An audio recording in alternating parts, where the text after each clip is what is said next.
Përshëndetje ndjekës të Revistës Story, unë jam Klotilda Harka. Jam këtu për intervistën e fundjavës që ne e zhvillojmë çdo të shtunë. Sot kemi të ftuar dy vëllezër të famshëm, më të famshmit. Mund të themi që ata sollën modën e vëllezërve që mund të ecin paralelisht me suksesin e tyre. Janë si dy të kundërta që tërhiqen, si dy gjysma që plotësojnë njëri tjetrin, por janë të plot normalisht. Janë Endri dhe Stefi Prifti. Unë po pres që të lidhem, janë dy personazhe që unë vërtet i dua fort, sepse sa herë që i kujtoj, ata më inspirojnë tek hareja, tek jeta, tek gjërat e bukura, sepse normalisht janë dy këngëtarët më të suksesshëm për sa i përket eventeve të rëndësishme, festave familjare. I sheh kudo, unë po përpiqem që të lidhem me Instagramin e Stefit. Me sa di ata ndodhen në Korçë, në qytetin e tyre të lindjes. Po pres që Stefi të më bëj ftesë.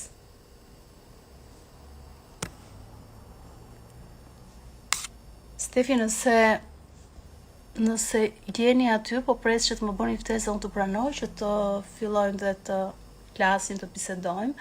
Nuk do e konsideroja një intervistë klasike, sepse këtu më shumë bisedojmë në një mënyrë më të lirshme.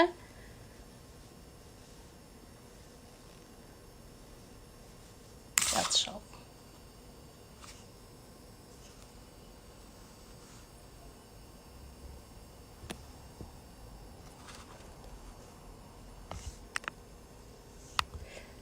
Stefi të kam bërë ftesë, thjesht më prano. Po. Stefi të kam bërë ftesë, ti mund të më pranosh?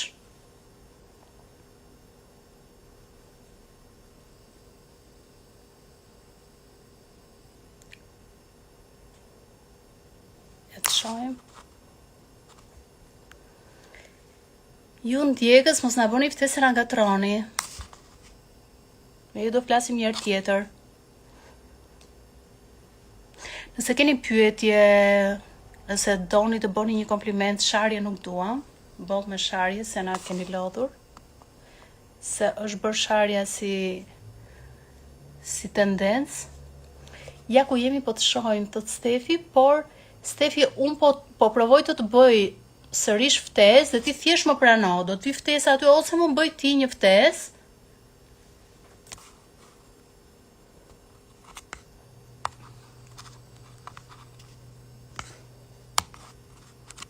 Të dërgova ftesën.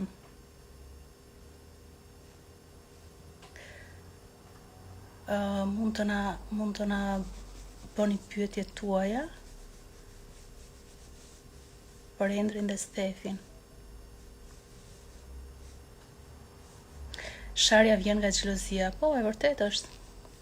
Po lexoj komente ndërkohë që mund të lidhem me Endri Prifti.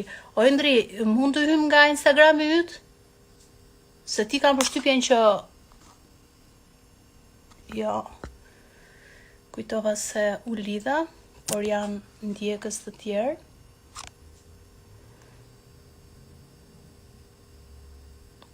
Po pres që të lidhemi.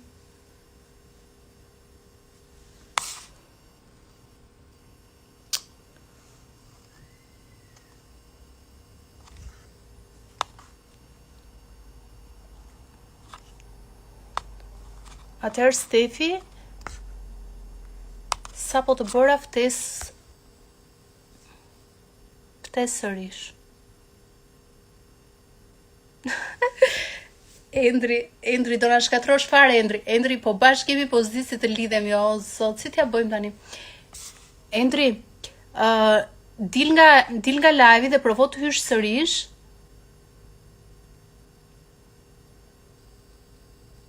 Është shumë e thjesht prano ftesën time.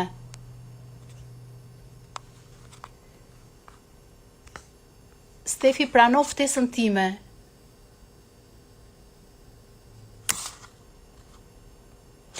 Më në fund.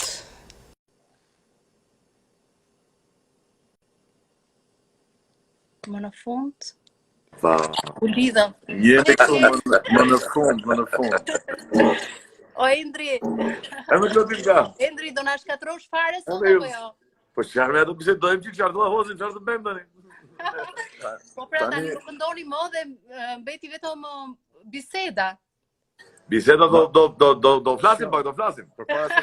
Para se të filloj biseda, më the ta mbaj horizontal telefonin apo mirë kam kështu vertikal. Po provoj ta kthesh në që të kapë edhe Endrin. Jo, që të kapë edhe Endrin sepse duket shumë pak Endri. Na ka do. Kështu nuk kemi, okay?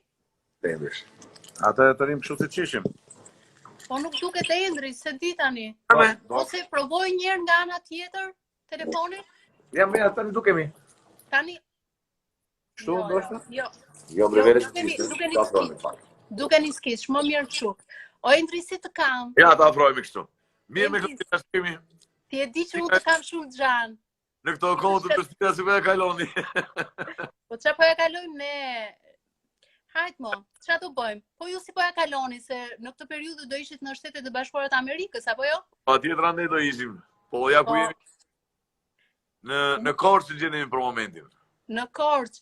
Po sa dëm u ka shkaktuar realisht kjo korona dhe mbyllja financiar. Ke bërë ndonjë llogari? Seriozisht na ka shkaktuar shumë dëm. Temet jashtëzakonshme të cilat po i buajmë edhe sipas të gjitha pasojave të këtyre dëmeve. Po jam mërzitur se ti mua më dukesh sikur çdo gjë e kalon thjesht, e kalon lehtë. Çfarë tipi je ti Endri, që ta kuptojmë? Je tipi që të shkatron apo që shkatron veten? Muajt e thjeshta kaluan, tani po vijnë muajt e vështira. Tani po kaluam. Tani po vinë muajt e vështirë.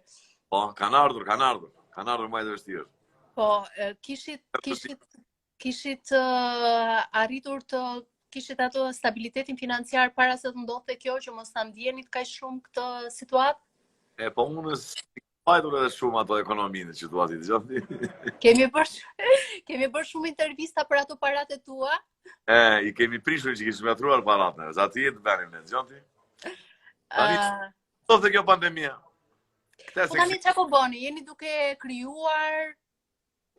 krijuar këngë që ti keni gati për rikthimin në jetën normale?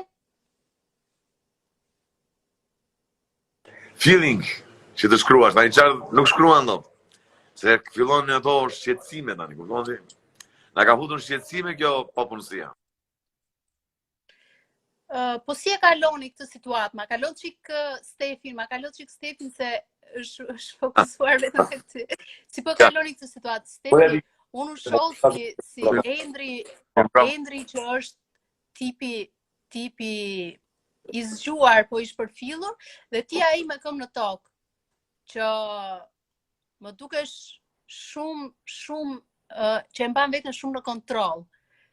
Ti po e kaloni këtë situatë, çfarë do bëni që mos mbeteni trok fare nga lekët? Po tash mos më detyrohet të them mos ta qaj hallin tash, se nuk arritëm deri në këtë pikë. Jo, nuk e thash ato, por nisur nga një status që ke bërë ti, ka qenë një status vërtet që kanë gjetur veten të gjithë, se mënyra si kishe shkruar, sepse kam kuptuar që ti ke një talent shumë të spikatur në mënyrën se si shkruan. Faleminderit. Ashtu si shkruaj, ashtu të mendoj.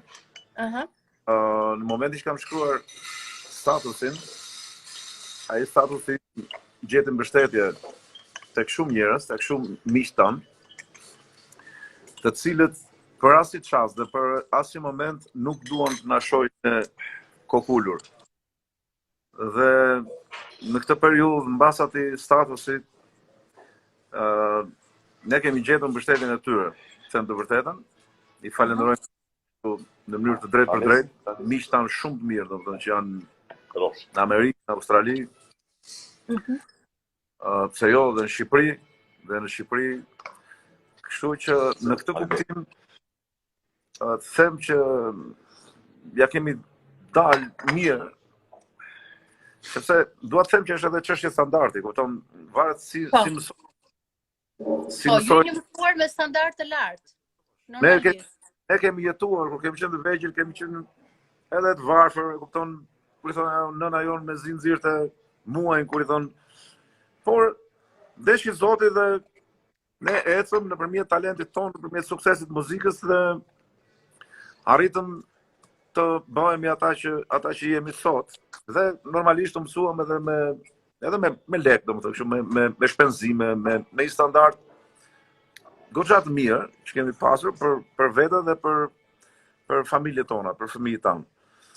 Tani e keqja është që kur mësohesh me një standard nuk mund ta përjashtosh plotësisht, domethënë nuk është shumë e vështirë të rikthesh me shpenzime shumë herë më pak. Normal që gjatë këtyre 9 muaj apo 10 muajve ne nuk shpenzojmë, si thua, për të blerë kështu veshje apo kostume apo fustane apo këto janë eliminuar, domethënë nuk diskutohet. Nëse ke vënë re, kemi dalë me të njëjtin kostum tek ajo këngë moj. Këngë moj, po. Ose ju na thrisin në emisione, dhe çdo emision ne duhet të kemi një veshje të re. Jo se ne unë personalisht nuk kemi tipa që në jetën tonë të përditshme duhet të vishemi bukur. Jo, jemi shumë sportiv, nuk e marrim kaq seriozisht. Por çështja është në çdo emision që duhet dalësh televiziv, viziv sidomos, aty ti duhet vishesh. Ti nuk mund të dalësh me të njëjtën këmish, nuk mund të kesh të njëjtën xhaketë, kupton? Edhe këtu domosdoshmërisht, domethënë për artistët që janë në kërkesë për mediave, ne kemi detyrim që duhet të blejmë, pra duhet të shpenzojmë.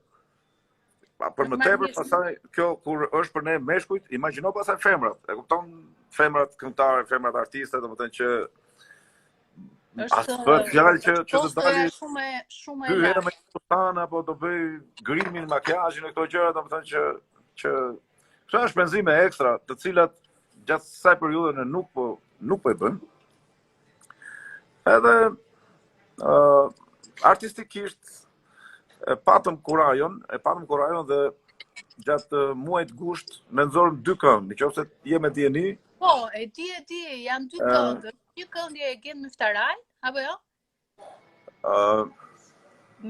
Po, një këngë e Gen Muftaraj, e kompozuar nga Genti, po.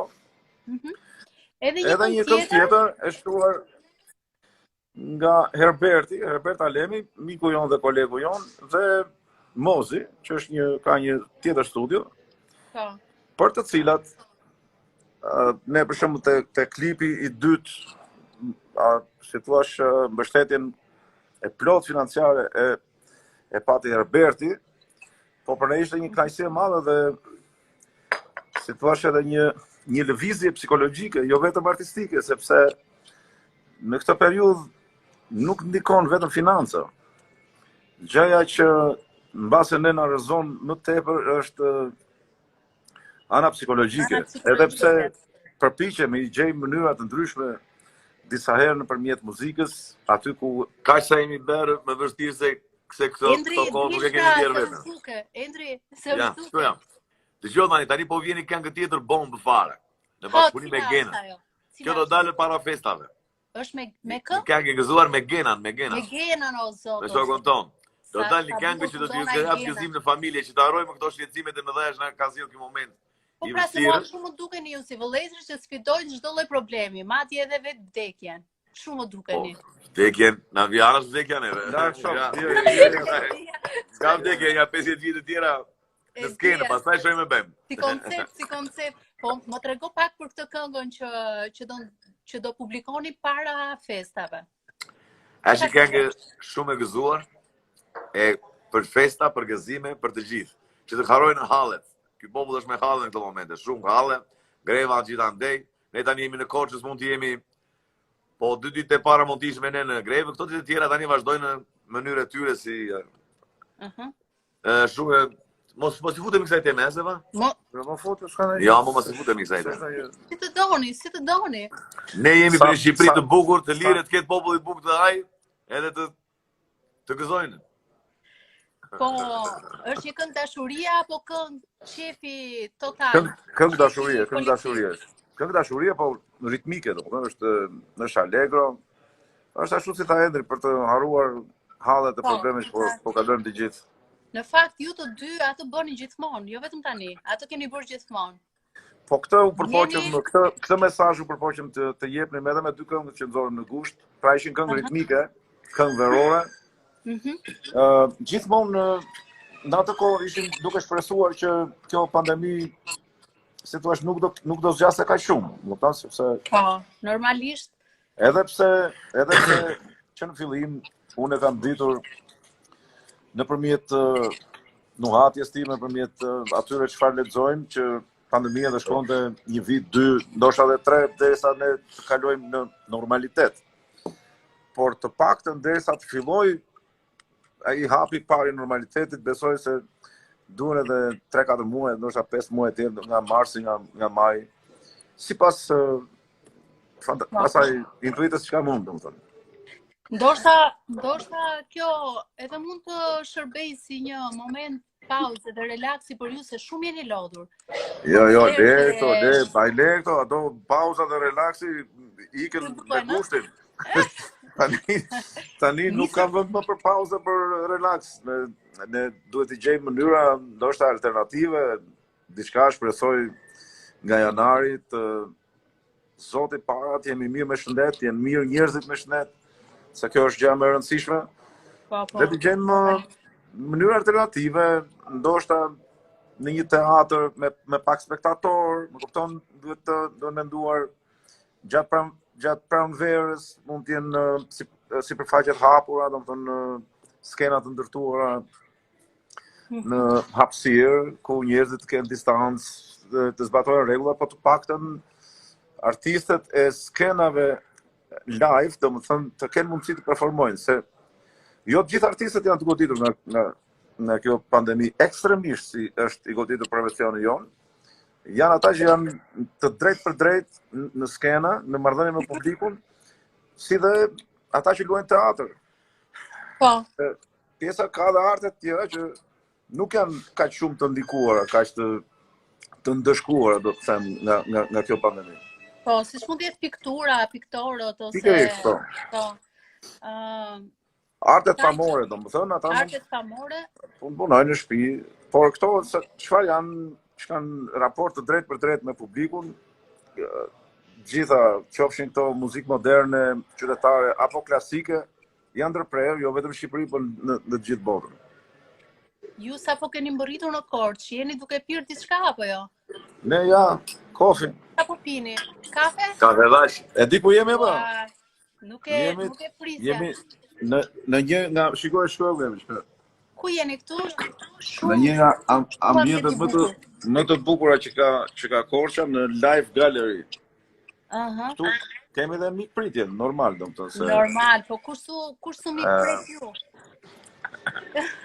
Edhe kështu që ju jeni lodhur nga mikpritjet. Jeni lodhur, Endri? Po që ke të drejtë tu. Jo, ne nuk lodhemi kurse. Që duan, dhe tani keni nga mbi Zotit të madh që ne kemi pikërisht këta njerëz që na duan dhe këtë mikpritje nga njerëz të thjeshtë, nga miqtë tanë, nga vëllezërit tanë. Po ata në këto momente, Klotilda, do e kishim akoma më të vështirë. Kemi miqë dhe shokë që na kanë ndihmuar vërtet. Po si mos të ndihmojnë ty? Ti e ka shpirt i bukur, ti e ka shpirt i bardhë. Po do unë ndihmoj me muzikë me këngë, dëgjon ti. Po pra, ti e ka që i mirë, pse mos të ndihmojnë? Kush nuk do donte të kishte afër, apo jo? Se e duan që të gjithë, ne ju gjendemi pranë çdo festa e gëzime dhe u bëjmë festat më të bukura se që ti mbajnë mend për gjithë jetën. E di se keni qenë në disa festa tona, ku kam qenë unë prezente, edhe vërtet jemi kënaqur. Ke një varg aty me buzë me luftë, kjo kënga e fundit, aja. Me kë po e Dhe vendos shtyllën të kam, për ty Endri, digjem sonte, aj, aj, aj, aj, me buzën mbi buz, për ty kam dy fjalë, të dua, aj, aj, aj, aj, aj. shumë e bukur, shumë e bukur. Nëse, në një farë mënyrë këto këngë, se thuash, në këtë periudhë, në këtë kohë që kalojmë, vërtet ne ndihemi shumë krenar që kanë depërtuar aq sa kanë mundur, sepse njerëzit nuk janë shumë të predispozuar, jo vetëm njerëzit, as lokalet, as pubet, nuk funksionon asgjë. Megjithatë, kanë treguar shumë të mirë të dyja këngët, kanë ecur mirë. Kush dëshiron të dëgjoj në faqen tonë në YouTube, Endri dhe Stefi Official. Aty të bëjnë edhe ndjekës, pra mund të bëjnë edhe subscribe, sepse çdo material i ri që del nga ne të vjen më në fund, mbas shumë vitesh del të kjo faqe Endri dhe Stefi Official në YouTube. Ju përshëndesim gjithëve dhe mos harroni të bëni subscribe Endri dhe Stefi Official në YouTube.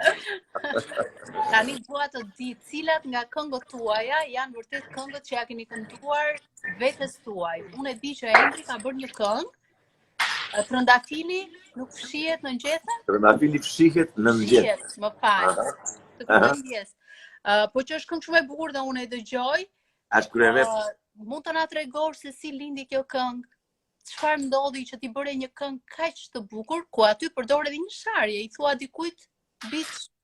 Po patjetër. Prisja nga aty aty. Kurse mund t'i thuash edhe ti dikujt ashtu biç domethënë. Ju them po. Njëri po dikujt i biç, kupton ti? E po ka shumë pesh ajo fjalë. Ka dhe dashuri brenda, nuk është vetëm sharje apo jo? Ka gjithçka. Ajo kanë vetë për gjithë për gjithë njerëzit dashurojnë, vërtet? Edhe njerëzit që e vuajnë vërtet. Po njerëzit aty brenda ajo kanë. Po ti si ule dhe shkrove atë këngë aq të bukur? E disa herë dëgjoj unë atë? Po ta them ty se nuk ja them njeriu, se thon po kjo tani. Nuk historinë. Ja, historinë. Tregojnë tani ato, nuk tregojnë historinë. Nuk tregojnë historia. Ja. Nuk ta them unë. Jo, më jo, çfarë historinë tregojnë tani? Le ta thot Stefi. Shkruajnë për gjithë juve, për gjithë jetën tonë që bëjmë, për gjithë jetën e njerëzve që pëlqejnë muzikën. Momentin kur e shkruaj. Ja, momenti kur është shkruar, mund të na e thuar se nuk ka asgjë të keqe. Atë ajo që mund të them unë, që në momentin kur e ka shkruar, ka qenë në një gjendje emocionale dhe shpirtërore të jashtëzakonshme, domethënë. Si thua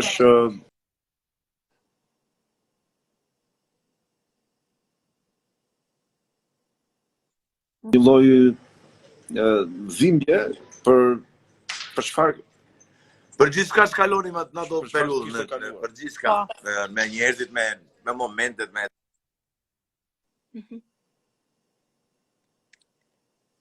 Po u bje telefoni kam përshtypjen. Tregoj. Bie nga herë telefoni. Nuk e le Stefin ta tregonte, o Indri. Se nuk e le Stefin ta tregonte pak, se ai tregon bukur. Po ja më tregoj tani. Pa i tregoj. Mirë. Neve të gjitha kanë këto kemi shkruar të gjitha kanë nga një histori. Mund të them edhe orarin me parafërsi, ka qenë afër mëngjesit. Domethënë afër mëngjesit, ka qenë në shtëpinë e tij, se këto më ka treguar mua, më tregoi të nesërmën. Më tha kam bërë një kryevepër. Më ndodhi çfarë më ndodhi, po kam bërë një kryevepër nga emocionet që përjetova. Në atë kitarën e tij në shtëpi, kështu ka ndodhur. Po ti Stefi, çfarë këngë ke bërë në këtë nivel, që ke përjetuar fort, është kënga jote, kënga e jetës tënde? Po shiko, ne nuk para i diferencojmë këngët që shkruajnë, megjithatë kur njeriu transmeton, si thua, thellësisht ato ndjenjat e veta, mendoj që janë baladat. Pastaj kënga ritmike ka një atmosferë ndryshe, jo se janë të pandjeshme, por më parë, si thua, del në pa ritmi, mund të jetë një reggae, mund të jetë rock, mund të jetë hip hop, nuk e di, reggaeton, pse jo. Edhe ku jo një erdhe. Nesër erdhi dhe një miku jon këtu. Po balada është ajo si thua gjinia e këngës që shpreh më shumë gjendjen shpirtërore, të themi kështu. Ke provuar të shkruash vargje, sepse e shoh që fjalën njeh mirë. Po natyrisht kam provuar. Edhe kam shkruar, kam edhe kështu poetika të vogla, mund të them, ndoshta vjersha, po unë më quaj edhe poetika dhe të pa,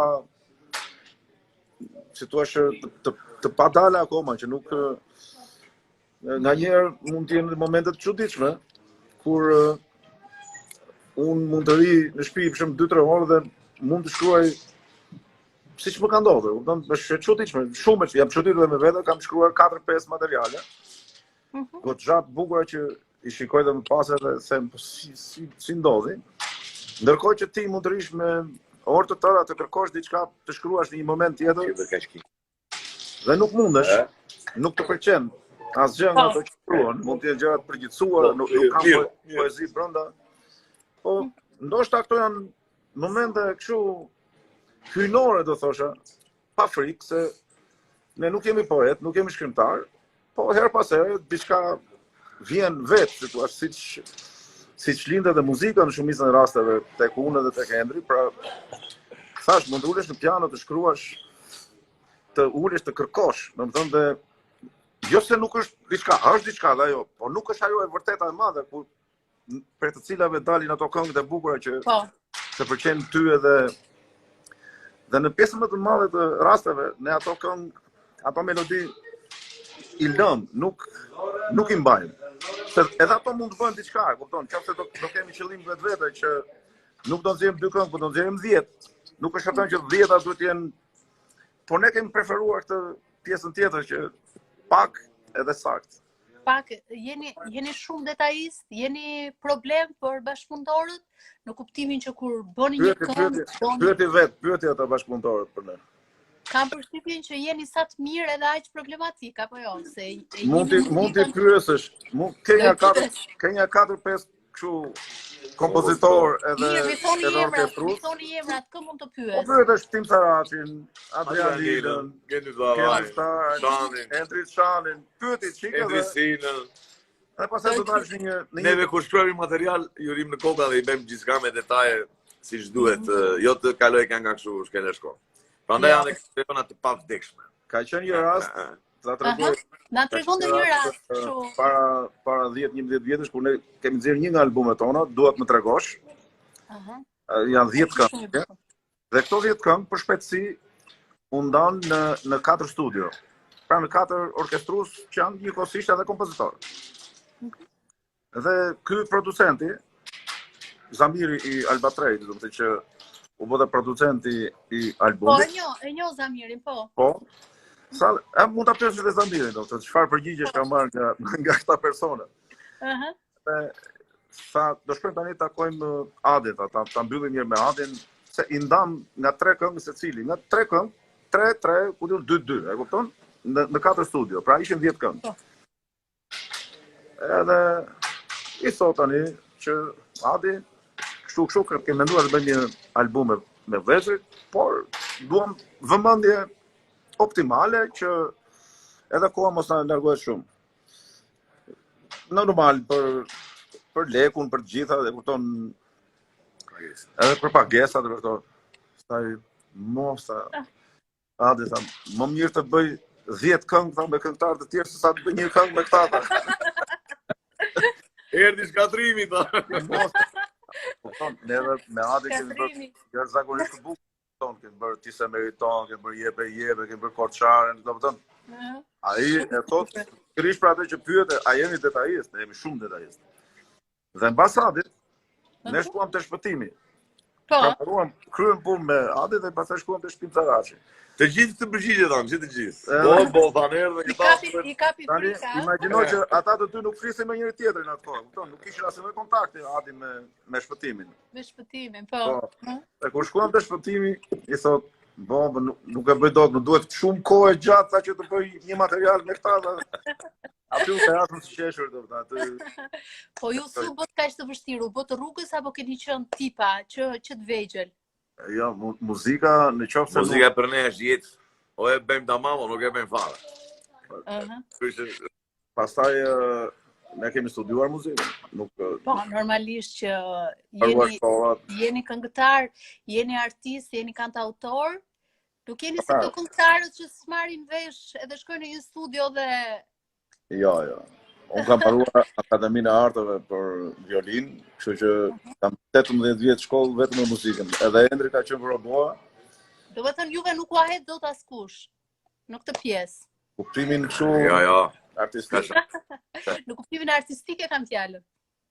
Jo, vetëm qoftë me tendencë, dikush që mund të jetë njeriu më negativ në botë të bëjë ndonjë gjë teknike, sa i përket fushës të pozata e kuptojmë pavarësisht se në moment caktuar ti ndoshta nuk e kupton për momentin, ta kuptosh mbas dy ditësh. Ajo s'ka shansi të ndodhi. Se sa i përket teknikës mund të bëjnë gabime, se shumë e vështirë dhe në Shqipëri nuk ka aparatura. E kam fjalën për mixin, për masterin. Ndonjëherë mund të ngelet një peng i vogël, pse nuk e hapa pak ku diun këtë instrument pak më shumë, ose kjo ju ndodh gjithë sallarëve, gjithë ata njerëz profesionistë merren me këtë. Them që nganjëherë ndodh që një detaj kur e dëgjon mbas një jave, sikur ta kisha hapur, ose sikur ta kisha bërzoj pak më kadif, ose janë çështje teknike këto. Po ka lidhje me gjendjen shpirtërore zëri të interpretuarit e një këngë. Për shembull, nëse ti je i mërzitur, mund ta bësh një këngë, mund ta interpretosh ashtu si duhet, mund ta hedhësh zërin ashtu si duhet. E di çfarë ndodh, ka dhe studira me këtë. Dua ta kuptoj këtë pyetje. Me këtë pyetjen tënde ndodhin edhe çuditëra të tjera që kanë lidhje përsëri me interpretimin. Ndonjëherë ti je shumë i lodhur, jashtëzakonisht i lodhur, dhe të bësh interpretimin më të bukur që ke ndjerë ndonjëherë. Nuk e di pse ndodh. Po këtë ma ka thënë dhe Endri, ma kanë thënë dhe artistë të tjerë. Tani çfarë ndodh? Çfarë lloj kimi ndodh me trupin atë? Ndoshta ajo lodhja, ajo përvuajtja që ti ke brenda vetes, dhe je, si thua, duhet të interpretosh domosdoshmërisht, ty ajo të bën që të nxjerrësh, çfarë them, të nxjerrësh ndonjëherë xhevajër. Një perl, po. Ashtu siç keni nxjerrë edhe ju. Është e rëndësishme për ju që të jeni të dashuruar dhe të keni një imazh të caktuar femëror për të bërë një këngë të bukur vërtet që na pëlqej të gjithëve. Endri, pyetje për ty. Po patjetër kur shkruan një këngë, gjithmonë do të ketë një motiv. E patjetër qofse është për dashurinë, do ketë një imazh femëror. Qofse është kemi bërë jo vetëm këngë për dashurinë. Kemi dhënë shumë mesazhe të rëndësishme në muzikën tonë. Me mbi 3 këngë me mesazhe të rëndësishme. Jo për dashurinë. Mbas jemi të vetmit në këto vjetët e fundit që përshkruajmë mesazhe realiste të popullit tonë, të migrimit, të këngë me mesazhe. Pra, I këndoj popullit. Doja të bëja një pyetje, meqense jemi në këtë sezonin e festivaleve, gjithmonë keni marrë pjesë në festivale të rëndësishme dhe në disa raste të dy keni mbajtur qëndrimet tuaja rebeluese ndaj votimeve, ndaj mënyrës se si jeni gjykuar. Çfarë marrëdhënie keni tani me festivalet? Do merrni pjesë? Neve jemi në gjithë shka që të themi. Kryesori është ne nuk na trembet syri, sepse këto festivale janë sa klika e të gjitha, që bashkohen 2 grupe dhe luftojnë me njëri tjetrin. Ne jemi tek e luftojmë me të gjithë, sepse kemi këtë zemër në këto që na këndon dhe jemi të vërtet. Dhe nuk pranojmë intrigat, këto proshkullos që bëjnë marifetet në mes festivale. Si thua pra paskenat. Pra paskenat ne i urrejmë. Faktet, se dihet që festivalet pak në vitin e fundit janë çështje kompromise. Po këto nuk e them vetëm, ose ne kemi kurajon që ta themi dhe ju e dëgjoni, sepse din të gjithë, po pjesa më e madhe kanë frikë. Nuk e thon, nuk e ngrin zërin, nuk duan të prishin marrëdhënie. Janë të varur kokë këmbë pikërisht nga ata producentë që bëjnë këto lloj paktesh, pra këto lloj kompromisesh, të themi, më kupton? Edhe shumica nuk flasin. Edhe pse din shumë mirë, mund ta thonë në tavolinë. Po, për interesat e tyre individuale dhe nuk i gjykojmë.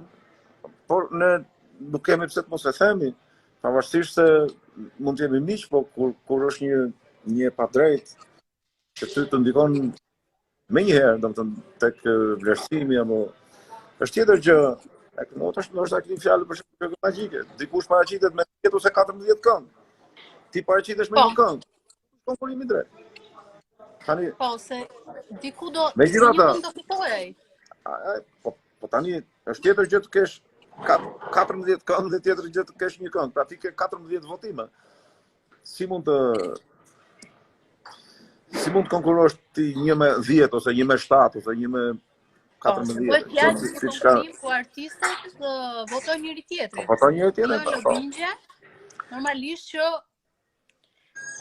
po kështu që janë gjëra që kanë ndodhur edhe mirë po ndoshta dhe producentët kanë problematikat e tyre sepse nuk ka shumë kompozitor dhe ai është i detyruar që të marrë nga një kompozitor shumë materiale. Po këtu pastaj futet problemi i votimit. Duhet të ndryshohet formula, apo jo?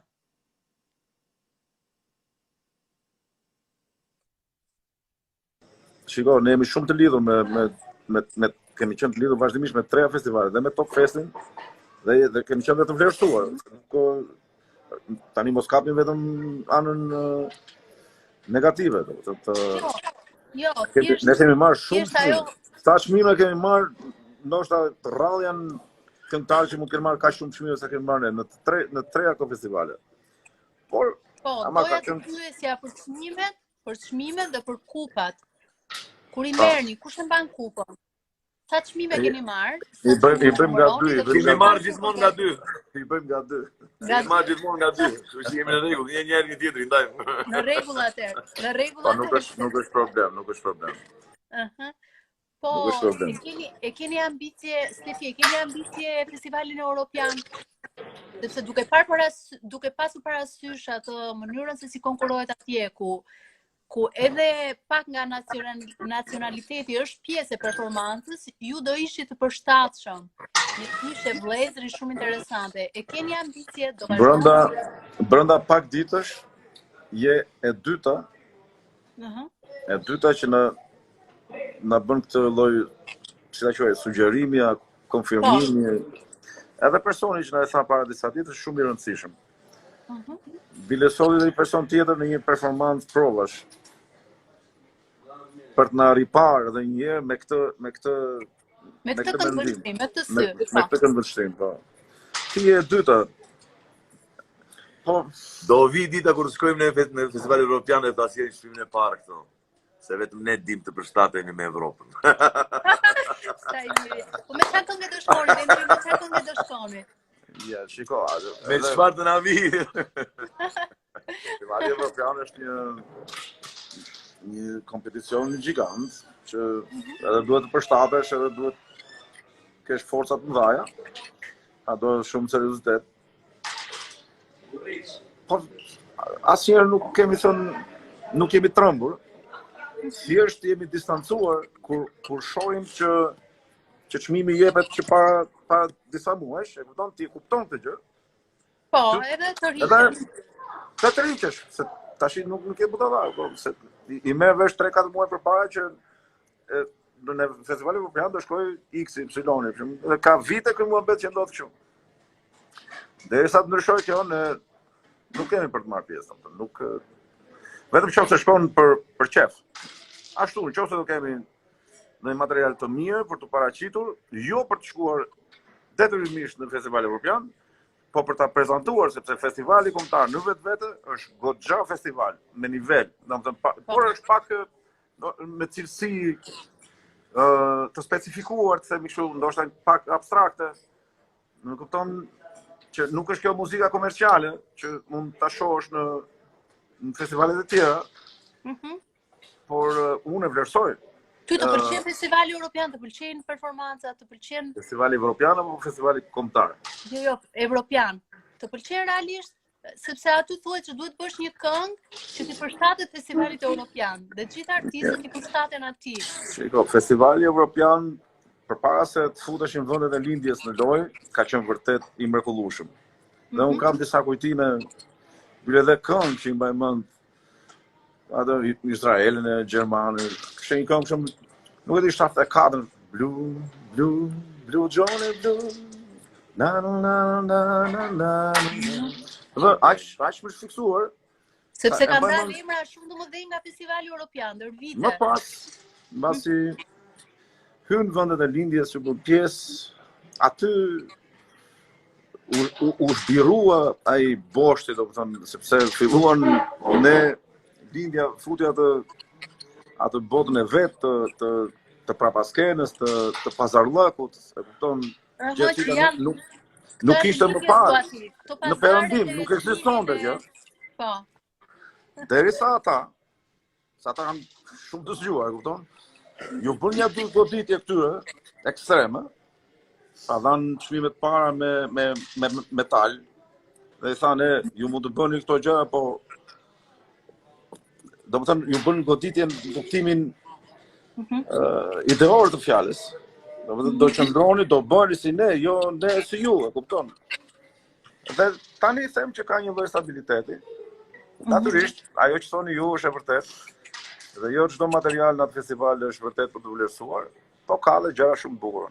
Mbi të gjitha është një aktivitet që është një show, që merr shumë vëmendje. Po merr shumë vëmendje.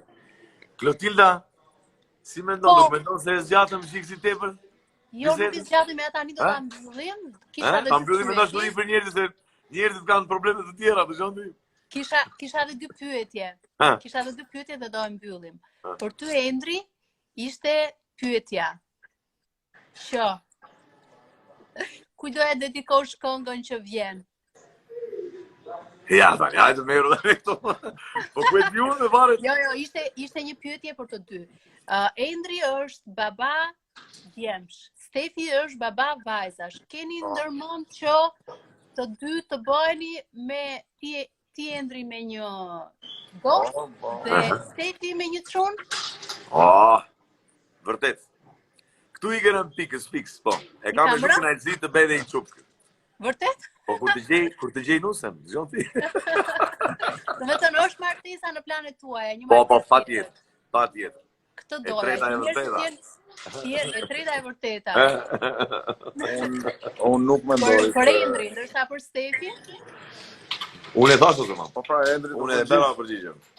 Endri tha, më tha unë nuk mendoj. Nuk i di sa gjë, nuk i di. Po flasim për fëmijë, se për lidhje edhe mundem, nuk e di. Bukur do ishte edhe për ty. Tani çfarë do na bëni ndonjë kapela që ta mbyllim dhe t'u falenderoj dhe unë, ndonjë këngë që ju e keni për zemër? Mos ke gjë ditëlindjen ti? Ne ta kënojmë atë të ditëlindjes, që është kështu a kapela, domethënë happy birthday to you. Jo, nuk e kam ditëlindjen. Nuk e ke ditëlindjen sot? Nuk e kam ditëlindjen. E kam kaluar në